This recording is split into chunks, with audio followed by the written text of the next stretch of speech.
जय माता दी। नमस्कार दोस्तों, स्वागत है आप सभी का हमारे YouTube चैनल लक्ष्मी शर्मा की कहानियां पर। प्यारे भक्तगण, आज की वीडियो में आप सभी जानेंगे कि साल 2024 में फरवरी महीने की अमावस्या तिथि कब है। जानेंगे पूजन विधि, शुभ मुहूर्त, महत्व और श्रवण करेंगे कथा। माघ माह के कृष्ण पक्ष की अमावस्या तिथि मौनी अमावस्या कहलाती है। इस बार यह शुभ तिथि 9 फरवरी दिन शुक्रवार को है। मौनी अमावस्या माघ के महीने का सबसे बड़ा स्नान पर्व है। मौनी अमावस्या का स्नान अन्य सभी स्नान पर्वों में सर्वोत्तम कहा गया है। मौनी अमावस्या के विशेष पुण्य काल पर स्वयं का उद्धार तथा पितरों को तारने के लिए दान पुण्य स्नान का विशेष विधान शास्त्रों में वर्णित है। मौनी अमावस्या पर्व पर दान करने से अनिष्ट ग्रहों की पीड़ा का शमन होता है, जिससे वर्ष भर सुख समृद्धि घर में निवास करती है। धर्म शास्त्रों में प्राप्त वर्णन के अनुसार इस दिन दान करने से सब प्रकार के पापों का क्षय, सब प्रकार की अधियों व्याधियों का निवारण होता है। मौनी अमावस्या शुभ मुहूर्त। पंचांग के अनुसार मौनी अमावस्या की तिथि की शुरुआत 9 फरवरी को सुबह 8:02 से होगी और इसके अगले दिन यानी 10 फरवरी को सुबह 4:28 पर तिथि का समापन होगा। ऐसे में 9 फरवरी को मौनी अमावस्या मनाई जाएगी। जानिए मौनी अमावस्या की पूजन विधि। मौनी अमावस्या के दिन सुबह उठे और दिन की शुरुआत भगवान विष्णु के ध्यान से करें।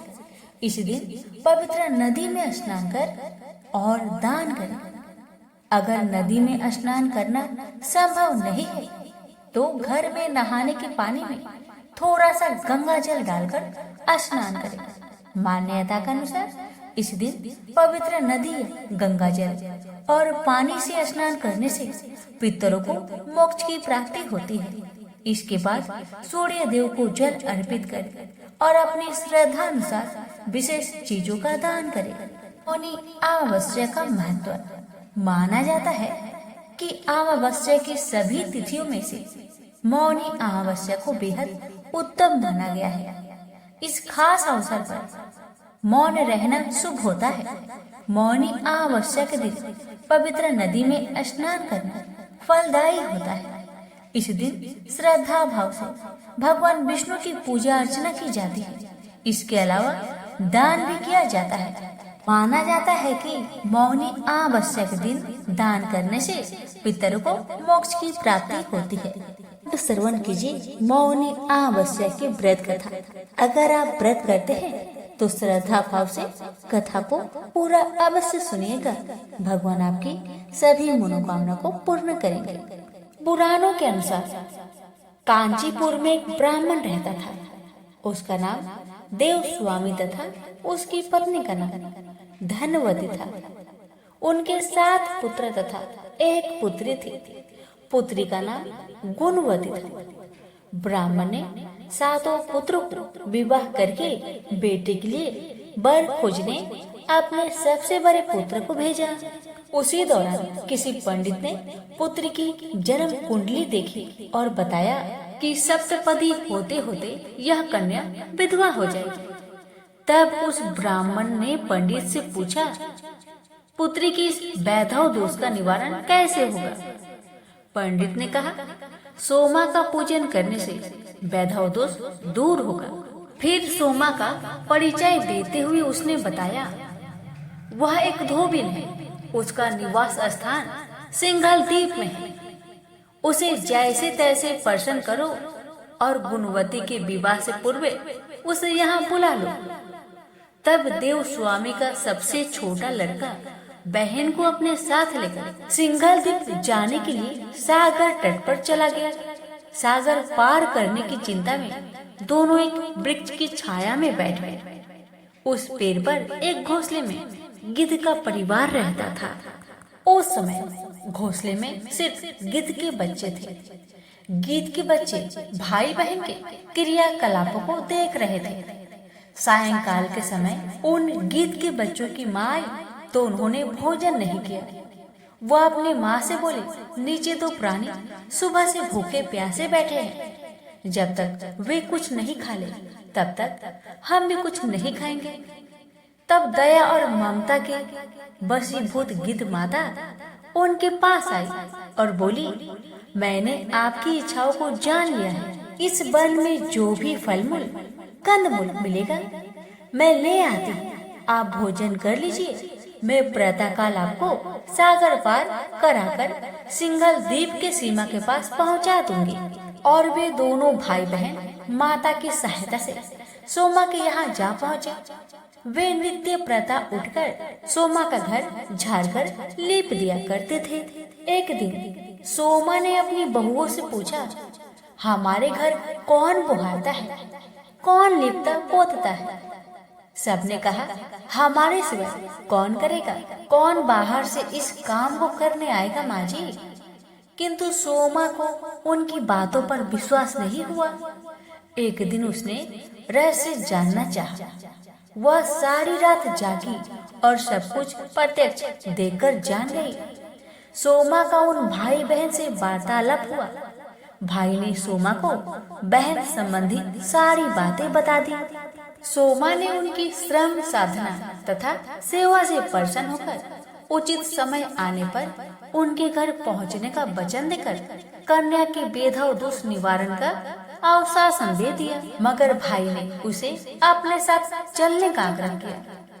आग्रह करने पर सोमा उनके साथ चल दी।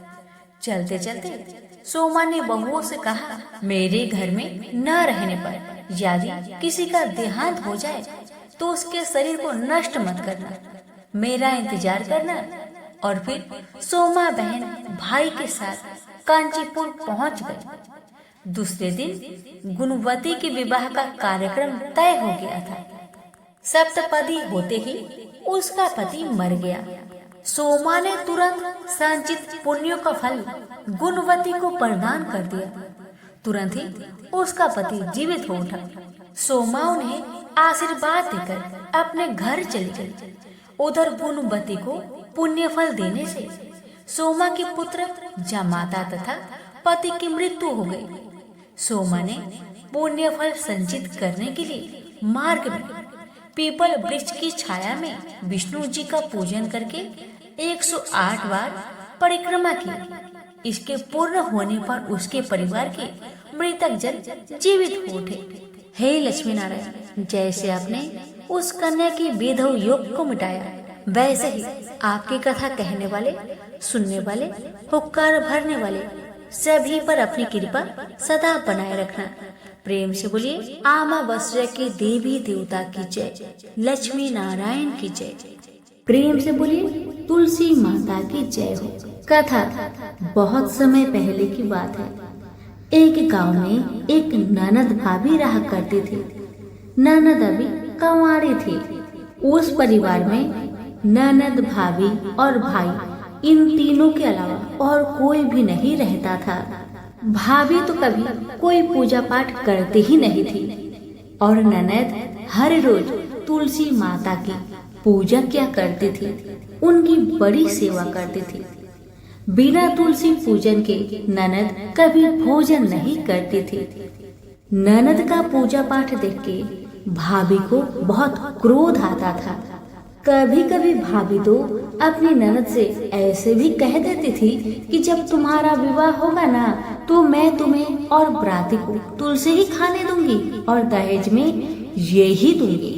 इसी तरह समय निकलने लगा, दिन बीतने लगे। अब तो ननद भी बड़ी हो गई थी। भाई ने अपने बहन के लिए एक अच्छा घर और बर ढूंढा। अब तो बहन की शादी पक्की हो गई। बहन की शादी वाले दिन भाभी ने क्या किया, बारातियों के सामने तुलसी का गमला फोड़ कर रख दिया। लेकिन ननद की सच्ची भक्ति और श्रद्धा से तुलसी माता बहुत प्रसन्न थी। इसी कारण से तुलसी माता की कृपा से तुलसी का गमला स्वादिष्ट व्यंजन में बदल गया। ये चमत्कार देखकर भाभी बहुत आश्चर्यचकित हो गई, लेकिन फिर भी उसका आदत नहीं गया। उसने फिर क्या किया, अपने ननद को गहने के बदले में तुलसी की मंजरी पहना दी। लेकिन तुलसी माता की कृपा से वह मंजरी भी सोने के आभूषण में बदल गए। ये देखकर भी भाभी बहुत हैरान हुई, मगर फिर भी अपनी करतूत करनी न बंद किया। उसने फिर वस्त्रों के स्थान पर तुलसी का जनेऊ रख दिया। लेकिन तुलसी माता की कृपा से वह तुलसी का जनेऊ रेशमी और सुंदर वस्त्र में बदल गया। ननद की भाभी बहुत पापिन थी, इसलिए तुलसी माता की महिमा को न जान सकी। भाई ने अपने बहन को बड़े प्यार और आदर के साथ विदा किया। बहन ससुराल में गई। ससुराल वाले उसके दहेज आदि के बारे में बहुत बड़ाई करने लगे। जब ये बात भाभी को मालूम हुई तो उसे बड़ा आश्चर्य हुआ और तुलसी जी की पूजा का महत्व उसको समझ में आ गया। भाभी की एक लड़की थी। अब भाभी सोचने लगी, क्यों ना मैं भी अपनी बेटी को तुलसी माता की पूजा करने को कहूँ। अब तो भाभी अपनी लड़की से कहने लगी कि तू भी तुलसी माता की सेवा कर, तुझे भी बुआ की तरह फल मिलेगा। पर लड़की अपनी माँ के जैसी ही थी, उसे तुलसी की सेवा में मन नहीं लगता था। भाभी की लड़की हर रोज सुबह स्नान करके ऊपर के मन से अपनी माँ की बात रखने के लिए तुलसी माता की पूजा कर लिया करती थी, मगर मन उसका पूजा में कभी नहीं लगा। इसी तरह समय बीतते गया। इस बार भाभी ने खुद अच्छा घर और वर देकर अपनी बेटी का विवाह तय किया। और जब विवाह का समय आया तो भाभी ने सोचा, जैसा व्यवहार मैंने अपनी ननद के साथ किया वैसा ही व्यवहार मैं अपनी बेटी के साथ करूंगी, क्योंकि मैंने जो ननद के साथ व्यवहार किया उसी व्यवहार के कारण ननद को इतनी इज्जत मिली थी। क्यों ना मैं भी अपनी लड़की के साथ वैसा ही व्यवहार करूं। अब जैसे ही बाराती वाले आए, भाभी ने तुलसी जी का गमला को फोड़कर बाराती के सामने रख दिया, परंतु इस बार मिट्टी मिट्टी ही रही। मंजरी व पत्ते भी अपने पूर्व रूप में ही रहे तथा जनेऊ ही रहा। सभी बाराती भाभी की बुराई करने लगे। ससुराल में भी लड़की की और उसकी माँ की बहुत बुराई हो रही थी। भाभी को अपनी ननद से बहुत जलन होता था। इस कारण भाभी अपनी ननद को बहुत कम ही घर पर बुलाया करती थी। पर भाई अपने बहन को बहुत मानता था। भाई ने एक दिन सोचा, बहन की शादी किए हुए बहुत साल हो गए, क्यों ना मैं अपने बहन से मिलकर आऊं, उसके ससुराल जाऊं। अब भाई ने अपनी इच्छा अपनी पत्नी को बताया। पत्नी से कहा, कुछ सौगात ले जाने के लिए कुछ दो। बहन का घर जाऊंगा, खाली हाथ कैसे जाऊं, कुछ हो तो मुझे दो। भाभी ने क्या किया, गुस्से से ज्वार एक थैले में भरकर कहा, लो इसी को लो और अपनी बहन के घर ले जाओ। मेरे पास और कुछ नहीं है, यही है, इसी को ले जाओ। बेचारा पति दुखी मन से चल दिया, वही ज्वार भरे थैले को लेकर, और मन ही मन में सोचते जा रहा था, भला कोई भाई अपने बहन के ससुराल में ज्वार ले जाता है। यही सोचते सोचते भाई बहन के ससुराल की तरफ जा रहा था। उसने सोचा, ये ज्वार बहन के ससुराल ले जाऊंगा तो लोग क्या कहेंगे, क्यों ना मैं इसे गाय को खिला दूं। भाई जब बहन के नगर के समीप पहुंचा और उसने एक गौशाला में गाय के सामने ज्वार का थैला उलट दिया। ज्वार को उलटता देखकर तब गौपालक ने कहा, ए भाई तुम ये क्या कर रहे हो, सोना मोती गाय के आगे क्यों डाल रहे हो। भाई ने जब नीचे देखा तो सचमुच हीरे मोती सोना चांदी जगमगा रहे थे। भाई ने तुलसी माता के चमत्कार को जान लिया और जोर जोर से तुलसी माता की जयकारा लगाने लगा और सारी कहानी उस गौपालक को बताया। था सोना चांदी हीरा मोती थैले में भरकर बहुत प्रसन्न मन से अपने बहन के घर गया। बहन भाई को देखकर बहुत प्रसन्न हुई और अपने भाई की बहुत आवभगत की। भाई ने अपनी बहन के सास ससुर से आज्ञा लेकर अपनी बहन को घर लेकर आया और रास्ते में सारी कहानी बताते आ रहा था कि कैसे भाभी ने ज्वार भरकर थैले में दिए थे और तुलसी माता की कृपा से कैसे ये ज्वार हीरे मोती सोने चांदी में बदल गए। भाई को तुलसी माता का महिमा पता चल गया था। अब भाई और बहन घर आकर अपनी भाभी को सारी कहानी बताते हैं और तुलसी माता की महत्व को समझाते हैं और पूजन करने का फल उसे भी बताते हैं। वो तो भाई और भाभी और उसकी बेटी तीनों जन मिलकर हर दिन तुलसी माता का पूजन किया करते थे और तुलसी माता भी उनके पूजन से प्रसन्न होकर उनके घर में अन्न धन के भंडार भर दिए और भाभी की बेटी को भी अच्छा घर और वर मिला।